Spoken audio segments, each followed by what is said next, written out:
नाबार्ड हालांकि पुराना है, लेकिन हम लोग इससे रूबरू अभी हुए हैं, है ना।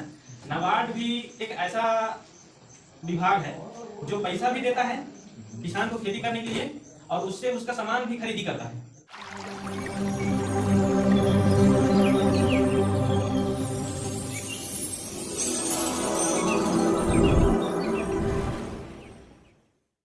किसानों को आगे बढ़ाने के लिए हमारा पूरा कृषि विभाग लगा है, उद्यानिकी विभाग लगा है, वो सभी तो काम कर रहे हैं। साथ में एक नया चीज आया आपके लिए, नाबार्ड। हालांकि पुराना है, लेकिन हम लोग इससे रूबरू अभी हुए हैं, है ना। नाबार्ड भी एक ऐसा विभाग है जो पैसा भी देता है किसान को खेती करने के लिए और उससे उसका सामान भी खरीदी करता है। नाबार्ड का काम है ना, ये ग्रामीण एक बैंक है, वो नाबार्ड से पैसा भी देते हैं। जैसे केसीसी रहता है ना, वैसे नाबार्ड पैसा भी बांटता है और दूसरा मंडी भी अपना व्यवस्था करके रखा है, जिसमें उस सामान को बेचकर, किसान के सामान को बेच के वो अपना क्या बोलते हैं 2 पैसा किसान को दिलाए और अपना उधारी जो दिया था वो भी अपना वसूल कर सके, ऐसा है ना। तो नाबार्ड किसान उन्मुख ही काम करता है ना।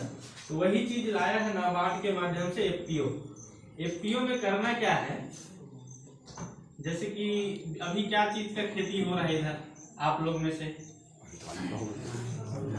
धान मान के चले, धान को लेके चलते हैं, है ना। क्या ना कोई समूह बनता है जो इस सब्जी विशेष के लिए बनता है, कोई समूह मकई विशेष के लिए रहता है।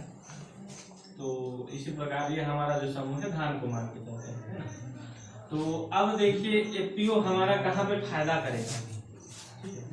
तो एफपीओ हमको कहाँ पे लाभ मिल सकता है एफपीओ में जुड़ने का या एफपीओ में रहने का, वो ये है कि अभी आप लोग का जैसे कि ये वाला मिलेगा सबको, इसमें एक अंशदान करना था या अंश राशि लेना था, वो सदस्यता राशि था, है ना। सदस्यता राशि कुछ भी हो सकता है, 10 रुपया 20 रुपया जितना भी दो, लेकिन दो और इसके आप हिस्सेदार बन गए, है ना। ये जो हिस्सा का पैसा है ये कहीं नहीं जाता, आपके बैंक का जो खाता इसमें खाता खुला है एफपीओ का, उसी में वो पैसा आ जाता है ना। और इसमें आपको प्रमाणित कर दिया जाता है कि आपने इतना रुपया इसमें दिया है और इतना इसका शेयर। देखिए हम लोग ये नया चीज आ गया, शेयर, है ना। कंपनी की बात कर रहे हैं हम लोग, है ना, मतलब हिस्सेदार बोलना, सामान्य बोलचाल भाषा में हम लोग हिस्सेदार बोलते हैं, लेकिन कंपनी उसको शेयर बोलता है, शेयर होल्डर, है ना। तो अब ये क्या हो रहा है कि हम लोग अभी तक गांव स्तर में थे, गांव के सामान्य जो संगठन था उन सब से जुड़ते थे, उसका कोई पंजीयन नहीं होता था। सरकार की दृष्टि में समूह है लेकिन उसका वैधानिक नहीं रहता था, लीगल नहीं होता था, है ना। लेकिन ये जो एफपीओ आया, इसको बोला सरकार कि इसको हम रजिस्टर करेंगे, है ना। इसका बाकायदा रजिस्ट्रेशन प्रोसेस लगा, रजिस्ट्रेशन में ही आपके हजारों रुपया लगे, है ना। लेकिन रजिस्टर हो गए हैं तो अब आपको इतना पावर मिल गया कि आप अपना सामान को विदेशों तक भेज सकते हैं, आपके अपने एग्रो प्रोड्यूसर के नाम से, लुंड्रा एग्रो प्रोड्यूसर के नाम से। नहीं तो ये होता है कि सामान्य कोई भी व्यक्ति कुछ भी चीज कहीं भी नहीं भेज सकता, है ना। खरीदी बिक्री का नियम है क्या ना। जैसे कि हम लोग मान लो यहाँ से कुछ हमारा लुंड्रा से कुछ उत्पादन किए और सोचेंगे कि हम उसको दूसरे देश भेज दें, है ना। तो हमको ज्यादा दूर नहीं, अंबिकापुर के ही कहीं टोल टैक्स में रोक देगा गाड़ी को, हमारा रुक जाएगा, है ना। बोलेगा कि माल के लिए परमिट नहीं है, आप लोग नहीं भेज सकते। लेकिन जहां इसमें पंजीयन हो गया, आप लोग सीधा अपना पंजीयन नंबर बताएंगे, अपना पंजीयन का जो नाम है उसको बता देंगे। कोई भी टोल वाला रहे, चाहे कोई भी जांच करता रहे, वो सिर्फ पंजीयन देखेगा, हाँ भाई ये लोग मतलब सरकार की दृष्टि से पंजीकृत हैं, ये लोग को अधिकार है कि ये लोग अपना सामान कहीं भी बेच सकते हैं, है ना। तो ये पंजीयन, इसका महत्व है एफपीओ में जुड़ने का। और दूसरा ये था कि सब किसान जब एक ही प्रकार का काम कर रहे हैं तो सबका खरीदी और सबका बिक्री भी एक ही समय में होना रहता है। अब ऐसा तो नहीं कि बरसात से पहले कोई राखड़ खातू खरीद के तैयार कर लेता है, नहीं ना। गर्मी के दिनों में थोड़ी खरीद लेते हैं, बरसात आता है सभी लोग एक साथ लाइन लगते हैं सोसाइटी में, चाहे कोई भी कृषि दुकान में, बीज के लिए भी उसी टाइम भाग दौड़ चालू होता है। तो यही सब देखते हुए अब क्या ना, अब जैसे कि क्या फायदा ले सकते हैं हम लोग एफपीओ में रहने से। जैसे एक गांव में मान लो 10 जन हैं आप लोग जो एफपीओ में जुड़े हैं। अब 10 के 10 हो सकता है भाई, ये धान जैसे कि अभी कह रहे हैं ना, धान में भी एक ही किस्म को भी लगाते होंगे। यदि पता करके देखें जाके पता चलेगा वही सोनम चल रहा है, वही सरना चल रहा है, वही महमाया चलता है ना। सबके सब लगाते हैं, लेकिन खरीदी करने हर कोई अलग जाता है। 1 बोरा 2 बोरा धान कुछ भी लाना है, चाहे राखा खातू लाना है, 1 बोरा 2 बोरा 5 बोरा है, 5 बोरा ला रहा है तो भी पिकअप अपना अलग बुक करके लाएगा। जबकि आ सकता था उसमें 15 बोरा, 3 जन का आ सकता था, लेकिन लाएगा अकेला, है ना। ऐसा इसलिए हो रहा था, दोनों को अलग अलग भाड़ा देना पड़ता था, चाहे बीज के मामला में चाहे बेचने के मामला में भी, है ना। तो सारा चीज को देखते हुए ये चीजें निकाला गया कि यदि इनको संगठित कर दिया जाए। संगठित हो जाने से ये होगा कि ज्यादा दूर का नहीं, लेकिन जो 10 लोग अभी तक 10 लोग जो अभी अलग अलग खरीदी बिक्री कर रहे थे, हो सकता है एक साथ करेंगे, ज्यादा लाभ हम लोग नहीं पहुंचा पाएंगे, लेकिन इतना लाभ पहुंचा सकते हैं कि 10 लोग का जो अलग अलग भाड़ा लगता था हो सकता है अब कम हो जाएगा, है कि नहीं। एक ही साथ में हो सकता है आ जाएगा। और दूसरा चीज बिक्री में आ गए हम लोग। जैसे बिक्री का भी शुरू में बोल रहा था कि कुछ लोग होंगे जो अंबिकापुर तक पहुंच पाते होंगे, लेकिन सब लोग एक ही प्रकार बराबर तो नहीं है। चाहे वो पैसे के मामले में हो सके, चाहे सोच के मामले में हो सके, चाहे लगन के मामले में, है ना। लेकिन ये होता है कि ये जो हमारा भारतीय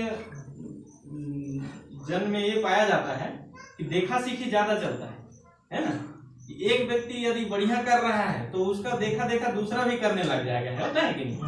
तो ये चीज इसमें पक्का लागू होना है। आप लोग देखिएगा, जो व्यक्ति नहीं कर पाता था वो भी अब आपके साथ में बराबर मिलजुल के करेगा, और जैसा आप लाभ ले पाते थे आप तो अधिक लेंगे ही, साथ में जो छूट जा रहा था वो भी इस चीज में थोड़ा अग्रसर होके लाभ प्राप्त कर सकता है, पहुंच बना सकता है अपना अंबिकापुर तक, है ना। ये जो पहुंच बनाने की बात हो रही है, ये ऐसी पहुंच नहीं है मतलब आपको अलग से अंबिकापुर जा रहे हैं बेच रहे हैं, ऐसा नहीं। आपके अपना एफपीओ बना हुआ है। जैसे कि मान लीजिए हम लोग 15 कुंटल तो धान मंडी में दे दिए, धान का फसल लिए थे इसीलिए बोल रहा हूँ, है ना। मंडी में जो दे रहे हैं वो तो देते थे, मंडी के अलावा जो 2-4 कुंटल और बचता है घर में रखने के बाद भी, उसको हम लोग हमारे गांव में जो कोचिया आता है उसी को दे देते हैं, होता है ना। अब 2 कुंटल को हम लोग पिकअप बुक करके तो नहीं जाएंगे रघुनाथपुर चाहे अंबिकापुर, भले ही 2 रुपया ज्यादा मिले वहाँ, है ना। वहाँ पे 14 रुपया देगा और यहाँ पे 12 रुपया देगा, लेकिन फिर भी हम 12 रुपया वाला दे देते हैं, जानते हुए कि हमको वहाँ पे पर कुंटल 200 रुपये ज्यादा मिलेगा, है ना। लेकिन अब क्या हो सकता है कि आपको अपने एफपीओ में जमा कर दीजिए, क्योंकि आप इसके हिस्सेदार हैं। जमा कर दीजिए मतलब आप अपने एफपीओ को दीजिए। एफपीओ में जब 10 कुंटल 20 कुंटल 30 कुंटल होगा, आप ही लोग व्यापारी हैं ना। एफपीओ के भी जो इसको चलाने वाले कौन है, आप ही लोग हैं। बोर्ड ऑफ डायरेक्टर जो बने हैं आपके द्वारा ही बनाए गए हैं, है ना।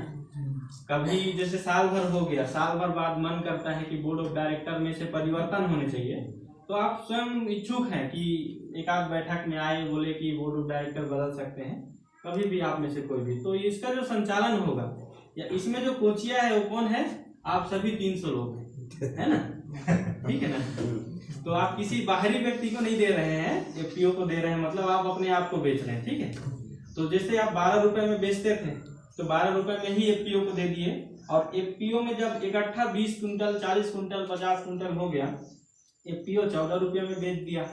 पिकअप का भाड़ा बन गया, क्योंकि जहाँ 25-30 कुंटल हुआ पिकअप का भाड़ा बनाने बन जाएगा, है ना। अब हम उसको 14 रुपये में बेच दिए, है ना। तो इस हिसाब से हमको जो 4-5 हजार का लाभ हुआ, वो लाभ सबको अपने अपने शेयर के हिसाब से अपने आप चला जाएगा, है ना। तो है ना कुछ मतलब बढ़िया फायदेमंद वाला बात कि हम कोचिया को बेच भी रहे हैं, और कोचिया जो कमाता था वो कमाई हमको भी मिल जा रहा है ना। तो अपने आप में एक मार्केट भी बना लिए आप लोग। खरीदी के समय में जो आपको ज्यादा वाला मतलब जो बार बार का भाड़ा लगता था, वो हो सकता है कम कर लेंगे, है ना। और बिक्री के समय में भी आपको थोड़ा सहूलियत मिल जा रहा है, ठीक है। ये तो हमारा सामान्य व्यवहारिक था। दूसरा ये है कि आपके जब सभी को वही राखड़, वही खाद, वही बीज, वही विटामिन, वही रासायनिक सब चीज जो भी लगना है ना, सब एक ही प्रकार का लगना है, और 300 किसान है तो आप अपना स्वयं का दुकान क्यों नहीं खोल सकते, है ना? तो आपका अपना स्वयं का भी दुकान खोलिए। तो जो हर सीजन में जो दुकानदार लाख, 2 लाख, 5 लाख कमाता था, अब वो 300 किसान स्वयं खरीदेंगे, उससे जो बचत होगा वो पैसा आप ही को अपने एफपीओ में जमा हो जा रहा है ना? तो उससे जो मिलने वाला लाभ वो भी आपको बंटवारा जा रहा है शेयर के माध्यम से। तो है ना, ये हर एंगल में देखा जाए तो कहीं ना कहीं जो पैसा किसी और को जाता था वो सारा पैसा लौट के आप तक आ रहा है। बस इसके लिए जरूरत क्या रहेगा कि जो हमारे बोर्ड ऑफ डायरेक्टर हैं, समय समय पे बैठक करना है, का विचार किया जाए। तो हर घर में करते हैं ना, घर में भी हम लोग फसल लगाने से पहले एक बार विचार करते हैं कि क्या किया जाए, फसल कौन सा लगाई है ना, मकई बूंदी की क्या करें, इसी का होते हैं ना। तो यह भी घर ही मान के चला है ना वैसे। तो एक हिसाब से देखा जाए तो एफपीओ का जो सोच है, ये विचार है, मैं अपना सामान्य व्यवहारिक भाषा में बताया इसको कि ऐसा ऐसा लाभ ले सकते हैं, ऐसा ऐसा हमको इससे फायदा मिल सकता है।